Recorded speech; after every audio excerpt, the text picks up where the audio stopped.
Mirzapur for oh example, yes, उस show में शायद ये सारे एलिमेंट्स उतने ही थे, वायलेंस भी था, गाली गलौच भी थी, लेकिन लोगों ने वो शो गालियों की वजह से नहीं देखा, कंटेंट की वजह से देखा। फिर जिस दुनिया में वो आपको ट्रांसपोर्ट कर गए, उस दुनिया में वो गाली जायज लगी। Bads of Bollywood for example, एक तो फैमिली के साथ आप देख नहीं सकते, लैंग्वेज इतनी अजीब है, जबरदस्ती की गालियां थी उसमें। और जिस लेवल के लोग दिखा रहे थे आप, क्या वो सड़क छाप लैंग्वेज यूज करते? वही चीज कहने के बहुत से तरीके होते हैं, बगैर गालियों के भी हो सकता था वो। और अगर गाली देनी भी है तो क्लोजअप की तरह होना चाहिए ना, कि जब जरूरत है ठक तब। करके तब, ताकि उसका इम्पैक्ट।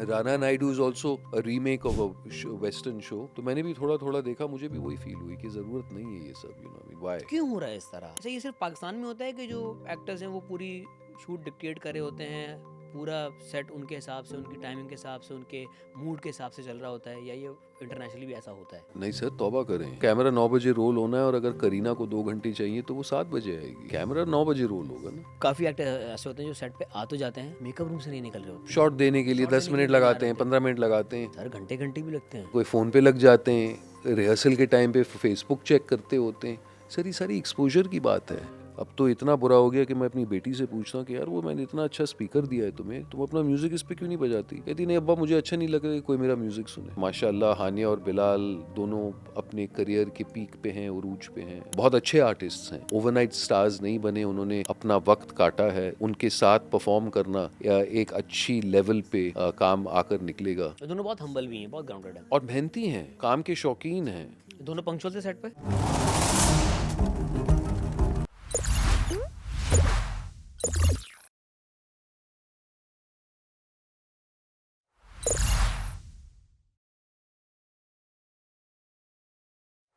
मिस्टर अली खान, अस्सलाम वालेकुम भाईजान, कैसे हैं? वालेकुम अस्सलाम, अल्हम्दुलिल्लाह।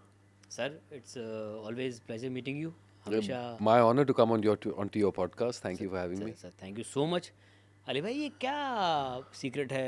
माशाल्लाह, एक तो आप एजलेस हैं, जैसे मैं ये भी बिल्कुल नहीं कहूँगा मैं कि मैं अपने बचपन से आपको देख रहा हूँ, लेकिन हाँ, जब से आपको देख रहे हैं माशाल्लाह वैसे के वैसे ही हैं। शुक्र है आपने नहीं कहा कि बचपन से देख रहे हैं। काफ़ी लोग मुझसे कहते हैं कि सर हम तो आपको बचपन से देखा करते थे, और मैं उनसे क्या कहता हूँ कि देखो मैं तो वैसा का वैसा हूँ, तुम अपना हाल देखो यार। अपना क्या हाल किया हो तुम लोगों ने?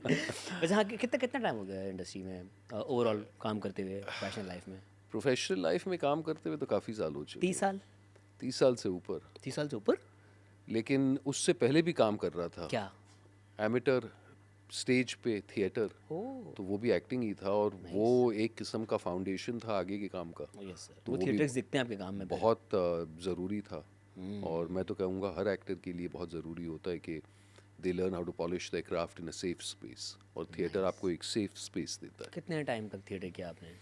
बचपन से लेकर oh when I was about 9 I got on to the boards, और करता रहा। तो ब्रॉडवे टाइप किया या? लास्ट मैंने इंडिया में शेक्सपियर का हैमलेट किया था, oh nice. And in fact India's first Oscar winner, not first, second Oscar winner after Satyajit रे साहब। गांधी फिल्म जब बनी थी सर रिचर्ड एटनबरो की, तो उसमें जिन्होंने कॉस्ट्यूम्स डिज़ाइन किए थे, भानु अथाया, उनको ऑस्कर मिला था उसके लिए। Yes. She did my costume for Hamlet. Oh nice. तो स्टेज से तो हमेशा से लगाव रहा है, और हालांकि आगे जाके करियर में थिएटर इतना हुआ नहीं, लेकिन पब्लिक स्पीकिंग, ऑडियंस के सामने जाना, इवेंट्स होस्ट करना, ये बहुत हुआ था, which is also like performing a set piece, क्योंकि आप ऑडियंस Live के साथ performance लाइव है। इंटरेक्शन कर रहे हैं, तो आप तो जानते हैं। सबसे ज़्यादा क्या एंजॉय करते हैं? ऑब्वियसली आपने मूवीज़ की हैं, सीजन्स किए हैं, टेलीविज़न ड्रामास किए हैं, थिएटर किया है।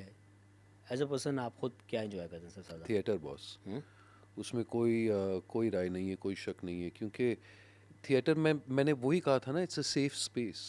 तो जब आप फाइनली अपना प्रोडक्ट ऑडियंस के सामने लाते हैं, आपको पूरी कॉन्फिडेंस है कि it's the best interpretation you can give it. आपको पता है कि आपके पास वक्त था इसको पॉलिश करने के एक लिए। महीने की रिहर्सल्स हो रही होती हैं वहाँ पे, तो कभी कभी कभार ज़्यादा। 6 महीने की रिहर्सल होती है, डिपेंड्स, मगर आपको पता है कि फाइनल प्रोडक्ट जो है वो एक प्रोसेस के थ्रू गुजर के आया है। अब on a certain day you might be 80%, 90%, and on a certain day you might be flying and be 110% performance wise, लेकिन उससे कम आप टिकट पेइंग ऑडियंस को कभी नहीं देंगे। टिकट पेइंग ऑडियंस को ये गारंटी है, सिक्योरिटी है कि जो प्रोडक्ट वो देखने आ रहे हैं उस प्रोडक्ट पर उतना काम हुआ है, so they are getting the bang for their buck. आपको तो पता है ब्रॉडवे या वेस्ट एंड पे टिकट्स 300-300, 400, 500 $500 की। एग्जैक्टली। तो अगर आप इतने पैसे देते, यू एक्सपेक्ट, तो वो प्रोडक्ट भी देखे फिर हमें। राइट। और मार्जिन ऑफ एरर वहाँ पे एज एन एक्टर आपके पास बिल्कुल भी नहीं होता। मगर वो मार्जिन ऑफ एरर आपके जहन में आता भी नहीं है, क्योंकि आपने इतनी रिहर्सल की है। सो रात के 2 बजे अगर कोई जगा कर नींद से आपको वो क्यों दे, आप करते हैं वो। तो सोचते के बगैर आपका जवाब आना चाहिए ना। और वो मैं अपने बच्चों के साथ भी करता हूँ, तो ओ बिल्कुल। Nice nice. पर लेकिन देखो, ह्यूमन एरर तो अली भाई कहीं भी हो सकता है, स्लिप ऑफ टंग कहीं भी हो सकती है। कोई थिएटर का ऐसा वाकया जो आपसे हुआ हो या आपके किसी फेलो एक्टर से हो गया हो? बड़ा दिलचस्प वाकया है। क्या? मैं अपना पहला प्ले प्रोड्यूस कर रहा था, एज अ प्रोड्यूसर भी मैंने काफ़ी काम किया। तो एक अमेरिकन प्ले राइट हैं जॉन स्टाइनबेक, उन्होंने लिखा है stuff like of mice and man और बहुत मशहूर प्लेज। तो उनकी हमने एक हिंदी में अडेप्टेशन की और पॉलिटिकली उसको कश्मीर में हमने सेट की, ओके। शिकारा के नाम से, जो हाउस बोट्स होते हैं डल लेक पे, नगीन लेक पे, शिकारा। तो शिकारा के नाम से हमने ये प्ले किया। और जब हम ये प्ले कर रहे थे तो बड़ी अजीब बात है यार, मैं उन्हीं दिनों एक और उर्दू प्ले रिहर्स कर रहा था जिसका कॉमेडी थी, बहुत फ़नी प्ले था जिसका नाम था किसकी बीवी किसका शोहर, oh. Comedy of errors type. वो मैं प्ले कर रहा था एक पाकिस्तानी एक्टर के साथ, अल्लाह उन्हें जन्नत नसीब करे, मरहूम तारिक यूनुस साहब। ओके। और तारिक यूनुस साहब एक बहुत ही कॉमेडिक इंटेंस ब्रिटिश एक्टर थे, ब्रिटिश एशियन एक्टर, जो बम्बई आए थे और वो अपना करियर का आगाज़ करना चाह रहे थे। तो उन्होंने डिसाइड किया कि वो ये प्ले डायरेक्ट करेंगे। तो वो प्ले करते करते कराची आ गए थे और कराची में उनका इंतकाल हो गया। इत्तेफाकन मैं अपने अब्बू से, वालिद से मिलने आया था, ये ख़बर आई। तो तारिक साहब का जनाजा हमने कराची एयरपोर्ट से उठाया और वो MQM के कोई बंदे, मिस्टर यूनुस उनके भाई थे, वो आए और बाकायदा पूरा जनाजा हुआ। बहरहाल जब मैं वापस बॉम्बे गया 2-4 रोज़ के बाद, तो प्ले ग्रुप में हमने डिसाइड किया कि तारिक भाई की याद में हम प्ले करेंगे। प्ले का को प्रोड्यूसर था जलाल आगा। वो भी एक मशहूर एक्टर थे, शायद आप उनको कर्ज से पहचानते हैं, ऋषि कपूर के साथ थे। Okay. वो शोले में बंजारा बने, महबूबा महबूबा। एनीवे जल्लू को प्रोड्यूसर थे। तो जल्लू सब ने मशवरा किया कि नहीं यार, तारिक भाई के नाम पे ये प्ले करते हैं। तो रिहर्सल तो ऑलमोस्ट हो चुकी थी। जैसे हम प्ले परफॉर्म करने गए, परफॉर्मेंस शुरू हुई, फुल हाउस था। और बॉम्बे में एक बात अच्छी है कि कभी बिजली कटती नहीं है, हमें तो आदत है, बहुत रेयर होता है वहाँ पे। बहुत रेयर होता है इत्तेफाकन। और ना बारिशों का सीज़न, या शायद बारिशों का सीज़न था, बारिशों का सीज़न था, पर हम थिएटर में थे और प्ले कर रहे थे और 15 मिनट बाद अचानक लाइट गई। आपको लगा आप कराची में कर रहे हैं? कभी हुआ नहीं। और लाइव शो के दौरान तो मुझे याद है कि मैं विंग्स में गया और मैंने ऊपर देखा, मैंने कहा तारिक भाई यार ये कैसे मस्ती यार, ये तो आप ही की याद में कर रहे हैं। ठक करके लाइट्स वापस आ गई। अजीब अजीब किस्सा था। और फिर जो शिकारा मैं जिक्र कर रहा था, ये भी जब हमने कहे तो एग्जैक्टली द सेम थिंग, कि कभी लाइट जाती नहीं है और प्ले के दौरान लाइट चली गई। तो 5-7 मिनट रुकने के बाद अब जब ऑडियंस रेस्टलेस होने लगी, मुझे लगा कि नहीं यार और नहीं रुका सकते। तो हमने कैंडल लाइट लगा के प्ले ख़त्म किया। अरे वाह। तो थिएटर में ये सारे अनएक्सपेक्टेड चीज़ें हो जाती हैं, but the great thing about theatre is that it teaches you to think on your feet, right. वही लाइव ऑडियंस है, वही मौका है आपके पास। और थिएटर में जो आपके एरर्स भी होते हैं ना, वो बहुत फ़नी होते हैं। मुझे उमर शरीफ मरहूम का एक वाक़या याद आता है कि हमारे एक एक्टर हैं अख्तर शेरानी साहब, वो उमर भाई के साथ थिएटर करते थे। तो वो पंडित बने हुए थे। आपने सुना है वाक़या? नहीं। वो पंडित बने हुए थे, तो वो पंडित बन के आते हैं सेट पे, हरि ओम हरि ओम हरि ओम हरि ओम हरि ओम। उमर भाई साहब, पंडित साहब क्या हाल है? अब देखो पंडित तो बने हुए है तो मुसलमान ना। उमर भाई पूछा, अल्लाह का और शुक्र पंडित है। साहब क्या हाल है? कह रहे अल्लाह का शुक्र है। ये छोटी छोटी थिएटर्स में चीज़ें बिल्कुल आपके पास ना बिल्कुल कैरेक्टर बिल्कुल से बाहर निकलने का मौका मिलता नहीं है आपको। बिल्कुल। बिल्कुल मार्जिन नहीं होता आपके पास। सर थिएटर से मूवीज़, और थिएटर मूवीज़ में से फिर शाहरुख खान, थिएटर से टेलीविज़न, जो प्रोग्रेशन हुई प्रोग्रेशन जी, जनरली। हाँ, वो तो आप थिएटर से। तो थिएटर कर रहा था, मैं इंग्लैंड गया to study as a film maker, वापस आया और मेरी जो गुरु थी उस्तानी थी हम्म, हीमा देवी मरहूम, उन्होंने कहा कि कोई सब कुछ कर लिया है, मर्डर मिस्ट्री, एगाथा क्रिस्टी, ये वो, लेकिन हमने साथ शेक्सपियर नहीं किया। हम्म, तो ऑब्वियसली शेक्सपियर अटेम्प्ट करना इतना आसान काम होता नहीं है, हम्म, और वो भी हैमलेट प्ले करना। तो वो करते कराते, क्योंकि उन्हीं दिनों सैटेलाइट टेलीविज़न की शुरुआत हुई, ओके। ज़ी टीवी, हुँ। Sony, Star Plus. तो ना चाहते हुए तो नहीं कहूँगा, लेकिन ना स्ट्रैटेजाइज़ करते हुए, ना सोचते हुए, by default being in the right place at the right time, हुँ। जहाँ बेशुमार कंटेंट की अचानक ज़रूरत पड़ गई। जो लोग मुझे जानते थे और जो मुझे on stage as an actor देख रहे थे, उन्होंने कहा कि यार तू ये टीवी भी कर ले, वहाँ पे तो पैसे भी नहीं मिलते, ये लोग तो पैसे भी दे देंगे। अब शौक हुँ। तो था हमेशा बचपन से, लेकिन मैं ट्रेन्ड फ़िल्म मेकर था, यूटीवी के लिए काम कर रहा हुँ। था, थिएटर पैशन था, ज़बान अंग्रेज़ी थी, हुँ। हिंदी में काम किया नहीं था। तो एक अजीब-सी कशमकश, फिर मैं जिस कंपनी में काम कर रहा था यूटीवी में, वो बॉस जो थे मेरे, बहुत अच्छे इंसान हैं, रॉनी स्क्रू वाला, और वो हुँ। खुद थिएटर एक्टर थे। तो मैंने रॉनी से हार्ट टू हार्ट बात की एक दिन, और मैंने कहा यार ऐसा-ऐसा है, क्या करना चाहिए? तो कहता है if that's what you are interested in, जाओ 1 महीना आज़मा कर देख लो, हुँ। यहाँ तुम्हारी नौकरी है, अगर मज़ा नहीं आया तो वापस चले आना। ओके। तो वो कहते हैं ना, एक बार फिर गाड़ी शुरू होती है, तो हाँ, फिर मुड़ना बहुत मुश्किल है भाई। तो फिर एक बार वो खून पटरी मुँह पर पे लग निकल गया था। गई, पिंक फ्लॉयड कहते हैं ना 10 इयर्स हैव गॉन बिहाइंड, तो वैसे ही नहीं बात पता है। चलता। एक से एक, तो दूसरे ज़ी से टीवी से दूसरे, स्टार्ट किया टीवी का करियर? ज़ी टीवी से। हुँ। आघोरी एक हॉरर शो था जो हम बैंगलोर में करने गए थे, बड़ा मज़ा आया था। ओह! आघोरी बाबा और श्राप और खून की हुँ। उल्टियाँ और ये सब जंगल में और एडवेंचर, नाइस, तो नाइस। बड़ा मज़ा आया अच्छा था। ये जो पाकिस्तान, इंडिया हम कंपैरिज़न करते हैं, हालाँकि बनता नहीं है क्योंकि वो बहुत बड़ी इंडस्ट्री है, हमें एडमिट करना चाहिए उस चीज़ को और वो बहुत फैली हुई है, वो किसी एक शहर तक मुहित नहीं है। अब तो ख़ास तौर पे वो खुद अब कहने लगे कि पैन इंडियन सिनेमा, अब वो सिर्फ़ बॉलीवुड नहीं रहा। बिल्कुल, आई गेस उनका जो साउथ का सिनेमा है वो बॉलीवुड से ज़्यादा बड़ा हो चुका है बिल्कुल। और हम लोग इन पाकिस्तान ले-दे के एक छोटी-सी इंडस्ट्री है, वो भी 90% कराची में है, 10% कराची से बाहर है, इस्लामाबाद या लाहौर आप कह सकते हैं। तो कंपैरिज़न बनता नहीं है लेकिन फिर भी आपने दोनों जगह काम किया, इनफैक्ट हॉलीवुड फिर एक और बड़ा स्केल। इन तीनों जगहों में आपको क्या डिफ़रेंस फ़ील हुआ? भाईजान काम करने वाले वही हैं, जज़्बा वही है, हुँ। मगर वहाँ पे एज़ अ टेक्नीशियन आपको 2-3 चीज़ों से जंप नहीं करना पड़ा। तो अगर आपने अपना करियर साउंड में शुरू किया, हुँ। तो एज़ अ साउंड पर्सन आप इतने सिक्योर रहे हुँ। कि साउंड में ही आप माहिर बन गए। हुँ। सिमिलरली कैमरा डिपार्टमेंट के लोग, सिमिलरली हुँ। एक्शन वाले, सिमिलरली कॉस्ट्यूम्स वाले, हुँ। Production designers. और दूसरी चीज़, टाइम इज़ मनी। तो वक़्त की पाबंदी बहुत अहम है, क्योंकि अगर the day starts of on a slack note, तो हुँ। जितना काम आपने प्लान किया है वो होता नहीं है। हुँ। एज़ अ रिज़ल्ट प्रोड्यूसर चिढ़ जाता है, एज़ अ रिज़ल्ट डायरेक्टर पे अनड्यू प्रेशर आता है, एज़ अ रिज़ल्ट जो काम इतने टाइम में होना चाहिए वो ख़त्म करने के लिए कम टाइ तो वो एक डोमिनो इफ़ेक्ट हो ही जाता है। It's like a house of cards, hmm. Right? तो और सिर्फ़ इंडिया में नहीं, पूरी दुनिया में और पाकिस्तान में भी, जब बाहर के ट्रेन्ड लोग या बाहर के लोग काम करने आते हैं, तो हम उन्हीं के हिसाब से काम कर लेते हैं। यस, तो अगर वो सुबह के 6 बजे का कॉल टाइम देते हैं, यस, तो यस। हम 6 बजे पहुँच जाते हैं। हुँ। तो that's the way everyone else works. बस हमारी इंडस्ट्री में हुँ।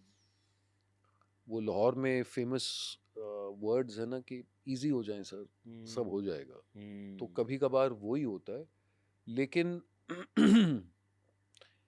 यार it's also a double edge sword, क्योंकि फिर जितना रिलैक्स और जितने मज़े से आपको यहाँ काम करने को मिलता है, जितना चौड़ा आप हो सकते हैं, उतना आप कहीं और हो भी नहीं सकते। हाँ, हाँ। तो you know it's a double edge sword. और वो कहते हैं, मैंने in Rome do as the Romans. तो हुँ। इनिशियली तो मैं बड़ा चिढ़ता था हुँ। कि आपने कहा था गाड़ी 9 बजे आ रही है, अब 10:30 बज रहे हैं, गाड़ी नहीं आई।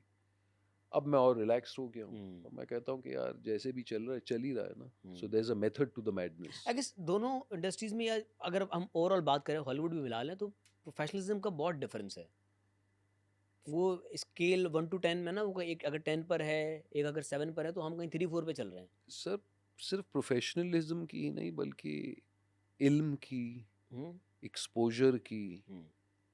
तौर तरीके की, पंक्चुअलिटी की उसमें सब आ जाता सेट है। के डेकोरम की, ओह यस! बहुत सी चीज़ें हैं, ओह यस! राइट? तो अनफॉर्चुनेटली अगर हमारी आवाम में वो एक्सपोजर नहीं है हम्म तो हम कैसे एक्सपेक्ट करें कि वो उस तरह बिहेव करें। और ख़ास तौर पे आप अपनी टीम रखकर उन्हें ट्रेन भी कर सकते हैं हम्म कि वो आपके तौर तरीके से और इंटरनेशनल तौर तरीके से काम करें। हम्म अनफॉर्चुनेटली हमारे पास इतना सस्टेनेबल काम नहीं होता कि हम उस टीम को काबू रखें। तो जब आपके पास काम नहीं होता वो टीम बिखर जाती है, कहीं और चली जाती है। अचानक आपके पास प्रोडक्ट आया या प्रोजेक्ट आया, उसी टीम को आप दोबारा से गैदर करने की कोशिश करें, कोई यहाँ अपने काम में मसरूफ़ है, कोई वहाँ लगा हुआ है, तो काम तो नहीं रुकता। So it goes back to square one. आप समझ रहे हैं?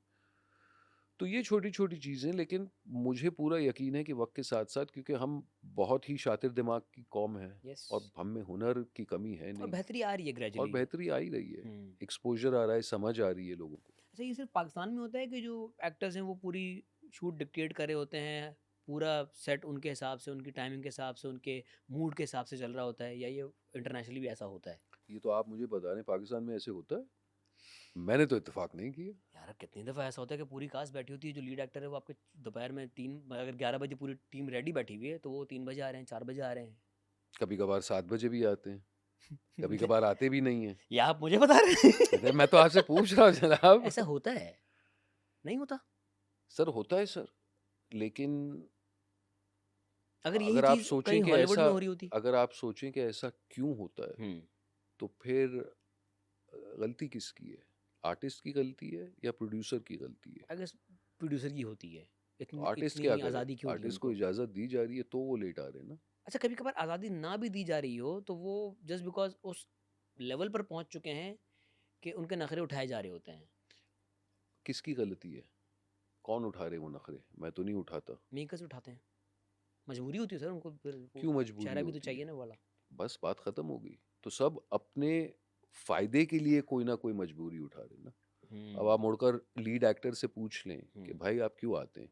कहते हैं यार मुझे ₹1,00,000 फ़र्ज़ कर लें, दिन के मिलते हैं। ठीक है भाई, आपको मिलते हैं। तो क्या आज आप ₹50,000 लेंगे कि आप आधा दिन लेट आएँ? आधा नेवर। पैसे छोड़ देंगे आप? तो हँसते हैं, कहते हैं नहीं जी। लेकिन यूट्यूब पे जब 180 मिलियन व्यूज़ आते हैं, उसका मुझे कोई रेसिड्यूल देता है? नहीं देता ना। तो वो अपने आप में जस्टिफाई कर पाते हैं। तो यार फिर लड़ाई झगड़े से बेहतर है कि जिस तरह चल रहा है चलाएं। मैं लीड एक्टर नहीं हूँ, और जब मैं बनता हूँ या जब मैं बना था, तो मैं तो हमेशा वक्त पे ही गया था, क्योंकि मैं काम से बेईमानी नहीं करता। इसलिए आज 35-36 साल बाद भी फ़ोन बज रहा है, अल्लाह का शुक्र है। ओ माशाल्लाह माशाल्लाह। आप समझ रहे हैं? तो उसकी कोई वजूहत तो होगी ना भाई। तो ये इंटरनेशनली इस तरह की चीज़ें नहीं होती? हॉलीवुड में होता है इस तरह? नहीं सर, तौबा करें। अगर बॉलीवुड में? कैमरा 9 बजे रोल होना है और अगर करीना को 2 घंटे चाहिए तो वो 7 बजे आएगी। यस कैमरा 9 बजे रोल यस होगा ना। Yes yes. ये तो मैंने खुद भी वहाँ पे देखा है, वहाँ तो पे कॉल टाइम नहीं, वहाँ पे रोल टाइम होता है कि भाई अगर रोल टाइम 9 बजे का है तो आप रोल डिसाइड कर लें, आपको 3 घंटे चाहिए तो आप 6 बजे 6 आ बजे जाएं। आ जाए। यस प्रोड्यूसर कहेगा मैं हाजिर कर दूंगा आपको। यस, वैनिटी वैनिटी खड़ी होगी वहाँ पे। यस। डीजल ही चलाना है ना, जनरेटर ही चलाना है, उसको ऑन करना है। आप करें अपना काम। तो काम करने का एक तरीका जो है वो कोई रॉकेट साइंस नहीं है। No one is asking you to री तो इन्वेंट द व्हील। पैसा ही मसला है कि हमें रॉयल्टी नहीं मिल रही है, हमें यूट्यूब से इनकम नहीं आ रही इस चीज़ की, तो हम सेट पर प्रोफेशनल नहीं होंगे। आई डोंट थिंक सेट पे प्रोफेशनल कोई नहीं होता। आई थिंक वो आने का मसला प्रोफेशनल, होता है, हाँ, आई थिंक वो प्रोफेशनलिज्म, पंक्चुअलिटी और पंक्चुअलिटी आने वाला। जाने। एक बार बंदा सेट पे है तो वो बिहेवियर तो प्रोफेशनल होता ही है। बट कहीं ना कहीं हमने ये भी देखा है अनिल भाई, आपके साथ भी हुआ होगा कि काफ़ी एक्टर ऐसे होते हैं जो सेट पे आ तो जाते हैं, मेकअप रूम से नहीं निकल रहे होते, या शॉट देने के लिए शॉट 10 देने के लिए मिनट नहीं आ लगाते रहे हैं, होते। 15 मिनट लगाते हैं, सर घंटे घंटे भी लगते हैं। घंटे घंटे भी लगते हैं। कोई फ़ोन पे लग जाते यस हैं, रिहर्सल के टाइम पे फेसबुक चेक करते होते हैं। यस। सर ये सारी एक्सपोजर की बात है। वो काम करेंगे दूसरे लोगों के साथ तो कुछ सीखेंगे ना। कभी आपका आउटबर्स्ट हुआ इस चीज़ को लेके सेट पे? काफ़ी बार। फट फट फिर मैंने सोचा कि इट्स नॉट वर्थ इट यार। दुश्मनी मुझे कर लूँ भी से मिला जाए किसी से। मैं दिहाड़े का टट्टू हूँ। आप मुझे 10 बजे तक बिठा रहे हैं, आप उसमें इतना काम करें या इतना कम करें, वो तो आपकी लुकआउट है ना। यस तो मैं किताब लेकर जाता अच्छा, हूँ। ये चीज़ मैंने कबीर खान साहब से सीखी थी। बिल्कुल क्या मैंने भी सीखी। कमाल कोने इंसान में थे। जाके बैठ ओ जाते थे यस। कि एक दफा दिन हुआ था, आपका आए आप। हुए थे सेट पे, वो कोने में बैठे, उनका सीन नहीं हुआ था, तो क्योंकि वो एक एज डिफरेंस सीनियरिटी हमारे लेजेंड थे, तो मैं ना उनसे बड़ा लाडियाँ करता था, तो मैं ऐसे मैंने कभी साहब क्या हो गया, मैंने कहा सीन नहीं करवाया, कह रहा बेटा 10 से 10 का टाइम लिया है, बिठा के रखें या काम कर पाएँ, वो उनका मसला है। 10 वे- बजेंगे मैं चला मैं जाऊँगा। चला जाऊंगा, खत्म, मैंने कहा यार खत्म ईज़ी बात। है लाइफ में वो। और ये बहुत सारे सीनियर एक्टर्स, गुलशन ग्रोवर करके एक इंडियन बहुत सारे जो विलन विलन बनते थे। विलन बनते थे, हाँ। और वो उन दौरान में विलन बना करते थे जब विलन इतनी बड़ी दाढ़ी, गेटअप वाले विलन, हुँ, लंबे लंबे वेग, मोगाम्बो हुँ, का दौर, हुँ, वो बड़े ओवरकोट्स, याद हुँ, है? हुँ, शूटिंग हुआ करती थी मॉरिशस, हुँ, तपती हुई गर्मी, वो सारा गेटअप वेटअप पहना के, ओवरकोट पहना के 6 6 घंटे बैठा है जी। खामोश।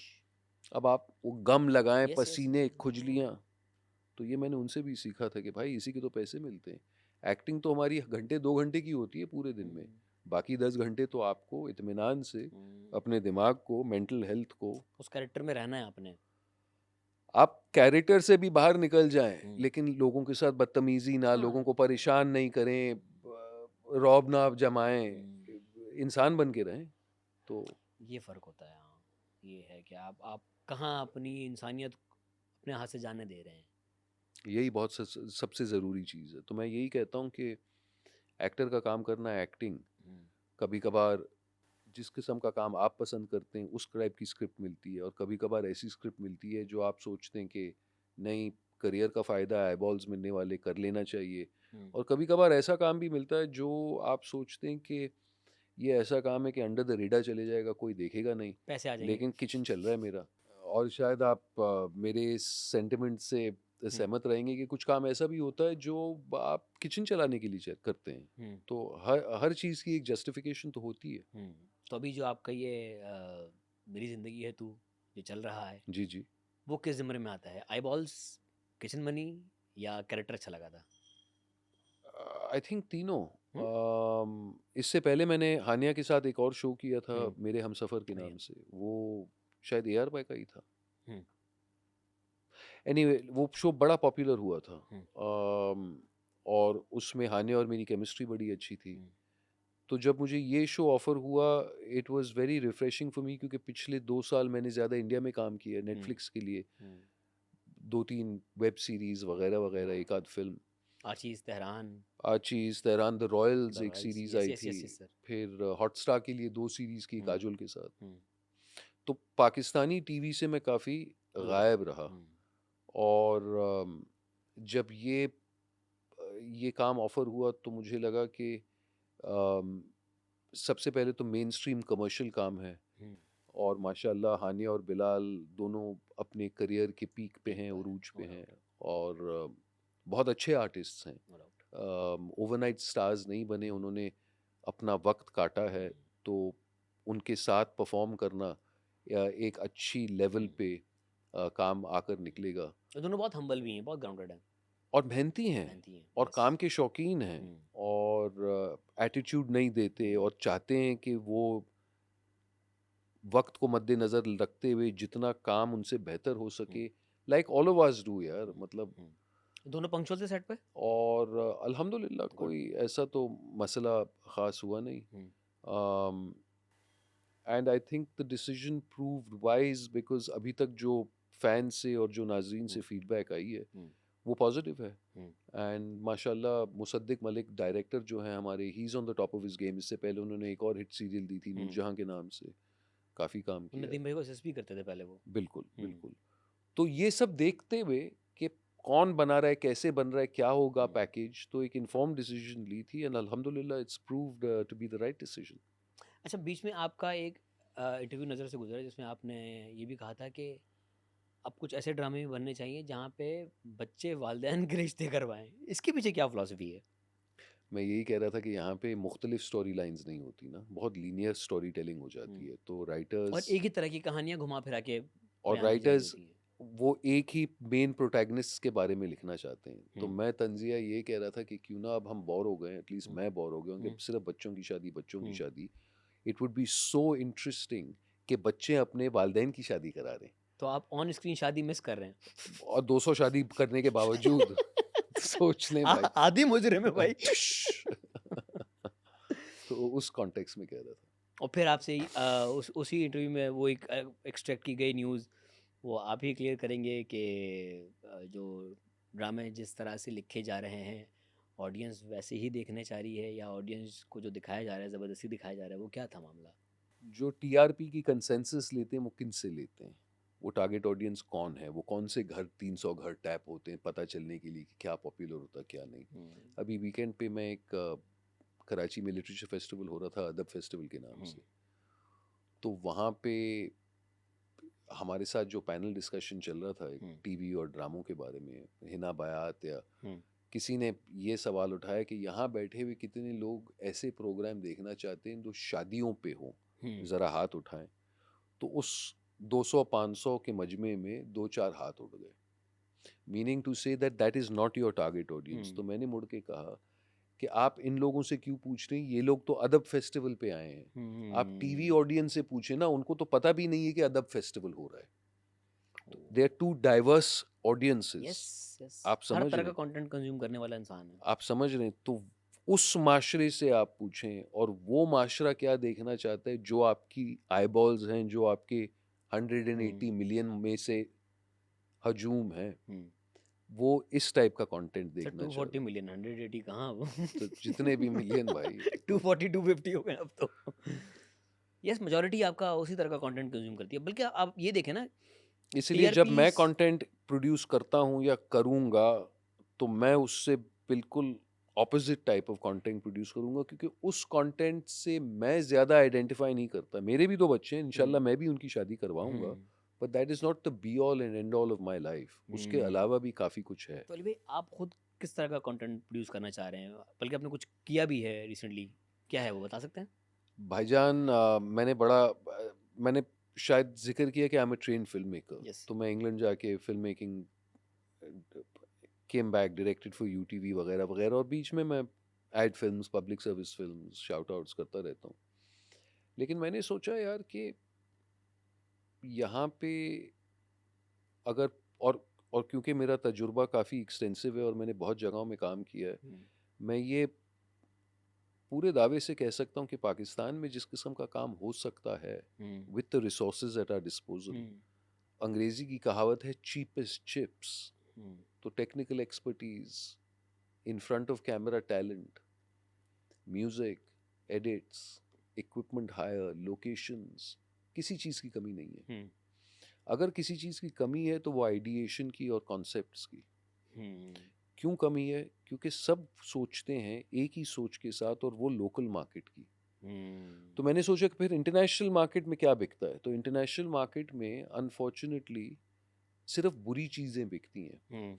बुरा प्रोडक्ट नहीं, प्रोडक्ट वही एक्सपर्ट टेक्निकली अच्छा नैरेटिव। होगा, लेकिन जो नैरेटिव है वो एक ऐसी लेंस से हमें देखा जाता है, जैसे बायस्ड पुराने हो। ज़माने में वो कहते थे ना, डर्टी ब्राउन इंडियन। तो वो जनरलाइजेशन हो जाती है कि साउथ ईस्ट एशिया में आपको misogyny, honour killing, rape, eve teasing, corruption वगैरह वगैरह वगैरह। तो मैंने सोचा यार ये तो फिर उनको वही दे रहे हैं जो वो देखना चाहते हैं, क्यों ना उनको वो चीज़ दिखाएं जो उन्होंने कभी सोचा भी नहीं था कि ऐसे रीजन से निकले। Why not be proud to represent your culture, your tradition, your language? तो मैं इस किस्म का कंटेंट क्रिएट करना चाहता हूँ, और एक आध फीचर फिल्म के स्क्रिप्ट्स पे काम चल रहा है, nice. which for example show religious harmony in Pakistan, oh nice. show secularism in Pakistan, show the grandness and generosity of the people of Pakistan, हमारी हॉस्पिटैलिटी। हमारी हॉस्पिटैलिटी, हमारी मेहमान नवाजी, हमारी अच्छी चीज़ें, हमारी रिवायत, हमारे तरीके। But while I am working on that script, मैंने सोचा कि to test the waters and to understand the business, एक शॉर्ट फिल्म की जाए, okay. But with a concept that will appeal to the west internationally. और आजकल ये भी मुझे साबित करना था कि इतना लेवल प्लेइंग फील्ड हो गया है प्रोडक्शन कि आपको बहुत ज़्यादा रिसोर्सेज या पैसों की ज़रूरत नहीं पड़ती। So you can't use lack of budget as an excuse. तो मैंने अपने ही घर पे एक मेरे जानने वाले फिल्म मेकर हैं जो बहुत टैलेंटेड हैं, Khalid Hasan Khan. He is a multi award winning Hollywood trained writer director. उन्होंने मुझे एक स्क्रिप्ट भेजी, मिल के हमने प्रोड्यूस किया। और ये एक ऐसी स्क्रिप्ट है जो एडिक्शन पे है. It's a close psychoanalysis session between a psychiatrist my age and a 20-something generation young Okay. boy. और जो एडिक्शन पे बातचीत चल रही है वो बहुत ही दिलचस्प है, क्योंकि वो एक ऐसी एडिक्शन है जिसने किसी को नहीं छोड़ी, किसी को नहीं बख्शी, ना बच्चे को, ना बूढ़े को, ना काले को, ना गोरे स्क्रीन को. Time. Boss, digital addiction. Yes. हमारी रात ओह आखिरी फोन यस. देखकर बंद होती है और हमारी सुबह फोन उफ. खोलकर शुरू होती है, so true. Right? So true. तो ये हमें कैसे अफेक्ट करता है, हमारे बच्चों को कैसे अफेक्ट करता है, और हमारी आने वाली नस्लों को जनरेशन को. कैसे अफेक्ट करेगा, ये इट्स एक कॉन्सेप्ट. अवेयरनेस क्रिएट करने के लिए फिल्म है, which is in the genre of a techno thriller, ताकि ऑडियंस भी इससे कुछ इन्वॉल्व होकर कुछ सीखे. तो माशाल्लाह ये तैयार हो गई है, टोटली होम ग्रोन, यहीं locally, nice. From the writing to the execution. And अल्हम्दुलिल्लाह I am quite satisfied with it. इसको हमने ट्रेलर लॉन्च किया था यहाँ पे, तो काफ़ी गुफ्तगू हुई, और इसको मैं लेकर जा रहा हूँ लाहौर में. School of tomorrow is a Beaconhouse big festival that happens once a year. तो वहाँ पे the theme this year is AI and the future of tomorrow. तो synergy of the two products is very relevant. तो वहाँ पे पहली बार इंशाल्लाह Saturday को पब्लिक के साथ सामने स्क्रीनिंग होगी. And I'm quite nervous because I'm interested in seeing Duration how the क्या है? public react. About 27-28 minutes. Okay. तो ये पहला स्टेप है आपका. ये पहला Western स्टेप है, और पाकिस्तान. इंशाल्लाह इसके बाद जनवरी में करना चाह रहा हूँ एक फीचर, जो एक Agatha Christie type murder on the Orient Express. एक रेल में गाड़ी है, एक रात का सफ़र, और उसमें कत्ल हो जाता है. तो वो एक शातिर डिटेक्टिव के पॉइंट ऑफ व्यू से, और आपको गेस करना है कि इन्हीं लाइंस पर एक अभी रिसेंटली एक सीरीज आई नेटफ्लिक्स पर, woman in cabin number 10 something. अच्छा, हाँ. अच्छी थी, अच्छी मेरी थी. नज़र से मिस हो अच्छी गई. थी. अच्छी अच्छा. थी. हाँ, मैं नाम शायद भूला है. Woman in cabin number something था, मैं बता दूंगा आपको. अच्छा भाई, नेटफ्लिक्स की बात निकली तो हम ये भी जानना चाहेंगे आपसे कि भाई नेटफ्लिक्स पर स्पेशली हमारे रीजन से, हम एशियन सब कॉन्टिनेंट से, एक तो बहुत अब्यूजिव कंटेंट प्रोड्यूस होता है, रॉ होता है, एट टाइम्स वो अच्छा भी लग रहा होता है, एट टाइम्स नहीं भी लग रहा. तो आपकी क्या टेक है इस पे, आप किस तरह अप्रूव करते हैं इसको? ये सारे OTT प्लेटफॉर्म्स प्राइवेट व्यूइंग के लिए हैं. इन द सेंस, अगर आप देखें, सारी जनरेशन अपने फ़ोन्स पे अपना साउंड लगा के प्राइवेटली देखा करते हैं. अब तो इतना बुरा हो गया कि मैं अपनी बेटी से पूछता हूँ कि यार, वो मैंने इतना अच्छा स्पीकर दिया है तुम्हें, तुम अपना म्यूज़िक इस पे क्यों नहीं बजाती? कहती नहीं अब्बा, मुझे अच्छा नहीं लगा कि कोई मेरा म्यूज़िक सुने, इसीलिए जब आप लोग घर पे होते तो मैं हेडफोन पे सुनती हूँ. तो मैंने, क्या हो गया भाई, तुम्हारे म्यूज़िक में ऐसी कौन सी बात है कि हम नहीं सुन सकते? जब मैं बजाता हूँ तुम तो मेरा म्यूज़िक सुनती हो, उसी को बजाती हो, उसी पे तुम्हारे म्यूज़िक सेंस डेवलप हुई है जो बचपन से सुनती आ रही हो. तो आजकल के बच्चे बहुत क्लोज हो गए बॉस, आइसोलेशन में चले गए हैं. आइसोलेशन में चले गए, इसीलिए ये डिजिटल इतना खतरनाक है, right? Netflix content is like that, any platform content is like that. में गालियाँ भी हैं उसमें. हर शो के शुरू में लेफ्ट हैंड साइड पे आपको वार्निंग देते ना, हाँ, PG-15 substance abuse, suicide, bad language, जो भी है. अब आप कितना कंट्रोल करेंगे और कितने पेरेंटल लॉक्स लगाएंगे? और वो एक ही प्लेटफॉर्म है जिस पर दुनिया भर से कंटेंट आ रहा है, तो हर कोई अपना कल्चर लेके वहाँ पर आ रहा है. और कभी कभार तो मुझे लगता है, जैसे अभी मैंने रिसेंटली ये आर्यन का काम देखा, bads of Bollywood for example, मुझे बड़ा अजीब लगा. एक तो फैमिली के साथ आप देख नहीं सकते, एग्जैक्टली. क्योंकि लैंग्वेज इतनी अजीब है. दूसरी, उस लैंग्वेज की कोई जस्टिफिकेशन ही नहीं थी. एग्जैक्टली. ज़बरदस्ती की गालियाँ थी उसमें. और जिस लेवल के लोग दिखा रहे थे आप, क्या वो ऐसे सड़क छाप लैंग्वेज यूज़ करते हैं? तो वो मुझे कभी कभार लगता है कि आईबॉल्स के लिए, रेटिंग के लिए, सनसनी खेज के लिए, क्या ये इस तरह के इन्फॉर्म डिसीजंस लेते हैं? वही चीज़ कहने के बहुत से तरीके होते हैं. तो बगैर गालियों के भी हो सकता था वो. और अगर गाली देनी भी है तो क्लोजअप की तरह होना चाहिए ना, कि जब ज़रूरत है ठक तब. करके तब, ताकि उसका इम्पैक्ट. अगर हर जुमले वो आ रही है तो आप क्रिंज, आप बोरियत, नहीं यार ये क्या देखना है, you know. And same goes with Rana Naidu, एक सीरीज साउथ से ही आई है नेटफ्लिक्स पर, मेरी नज़र से गुजरी.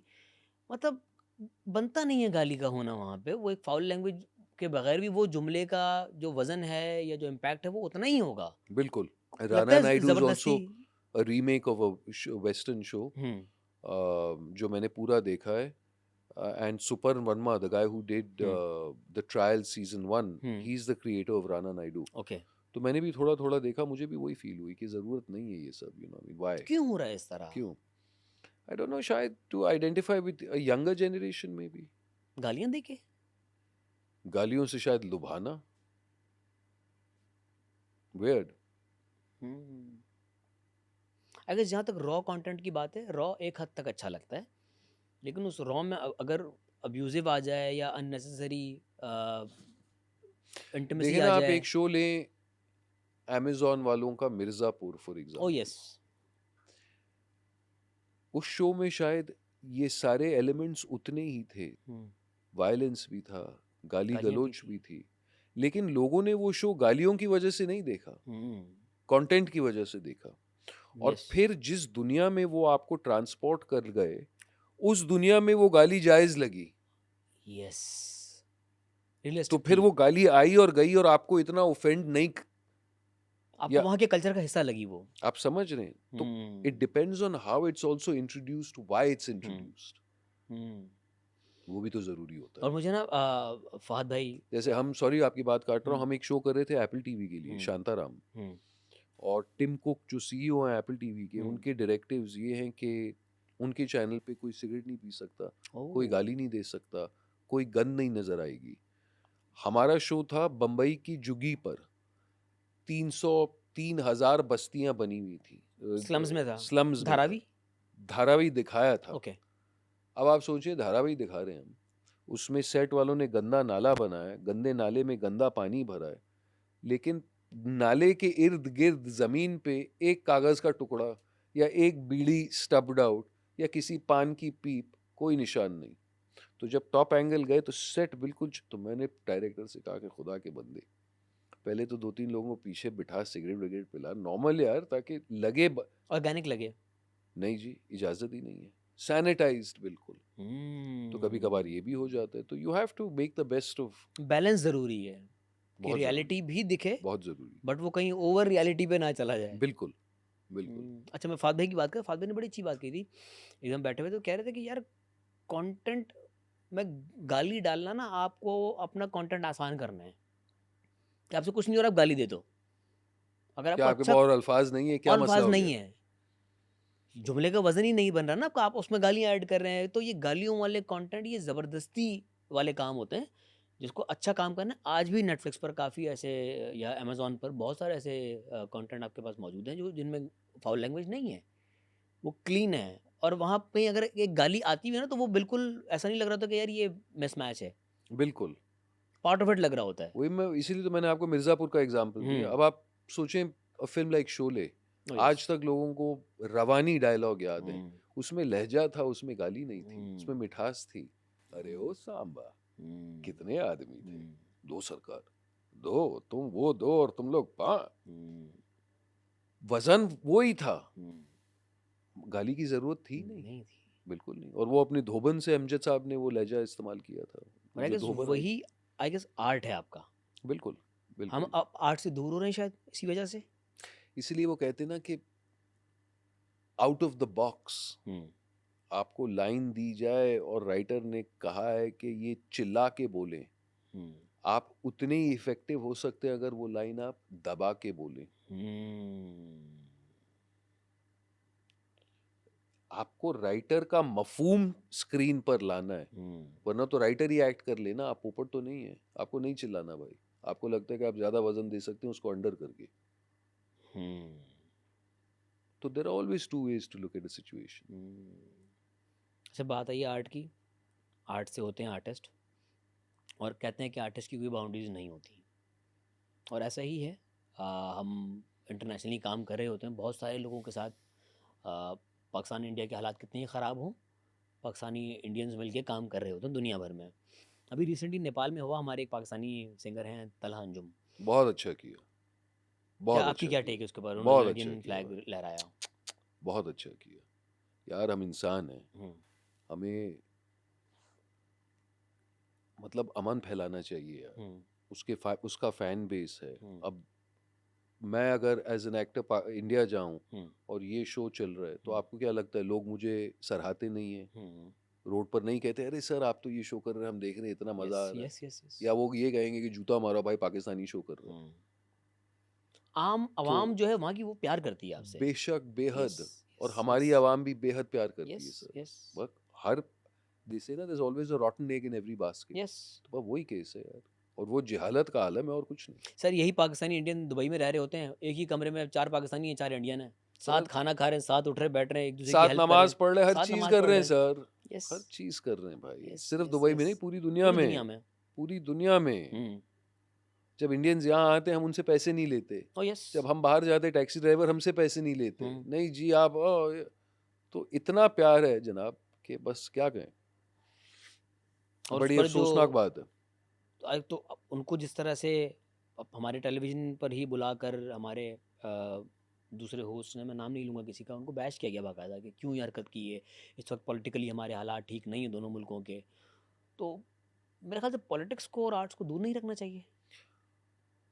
और होस्ट को नहीं सोचना चाहिए होस्टिंग करने से पहले कि चीज़ को आग लगानी चाहिए या उस पर पानी डालना चाहिए। वो भी तो होस्ट की जिम्मेदारी होती है। कैमरा भी तो एक तरीके से अपने आप में हथियार है ना, इसके जरिए आप इतने लोगों तक पहुंच रहे जजमेंट हैं पास नहीं करें फौरन। और आप इतने लोगों को जहन में एक बात डाल रहे हैं, तो आप अच्छी बात डाल सकते हैं, आप बुरी बात डाल सकते हैं, तो ये भी आपका फर्ज है ना। वो कहते हैं ना कि जिस्म की सबसे भारी चीज जबान है, तो जरा सोच कर यार। तो आपको लगता है तला ने जो भी किया वाज ऑल ओके और होना चाहिए था? Absolutely fine in the spirit of patriotism, in the spirit of showing what a true मुझे Pakistani is। डबल स्टैंडर्ड्स हमारी सोसाइटी की मैं बता दूं, एक कॉन्सर्ट में कहीं अरिजीत ने पाकिस्तानी फ्लैग को अप्रिशिएट किया था, आई गेस वेव भी किया था उसने, तो उस वक्त पाकिस्तानियों ने बड़ा क्रेडिट लिया था कि यार अरिजीत ने ये या देखें जी, दिलजीत ने पाकिस्तानी फ्लैग को ये ये किया। देख लें जी सर, दिलजीत ने हानिया के साथ फिल्म कर ली, यस सर। मुकरा तो नहीं गया उसके यस बाद, yes yes yes. he owned it। और उससे भी वही बैशिंग मिली फिर इंडिया में। और वही फिल्म इंडिया में रिलीज भी नहीं है, तो सोचिए फाइनेंशियली कितना लॉस हुआ होगा। Yes yes.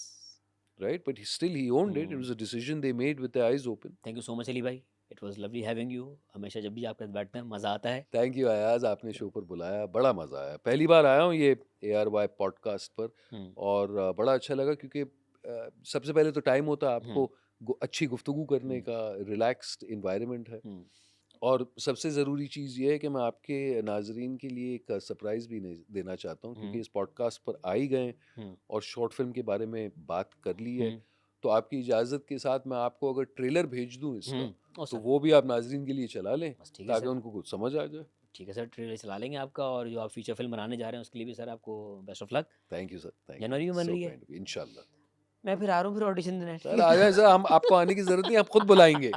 Thank you so much Ali भाई, thank you. Thank you so much.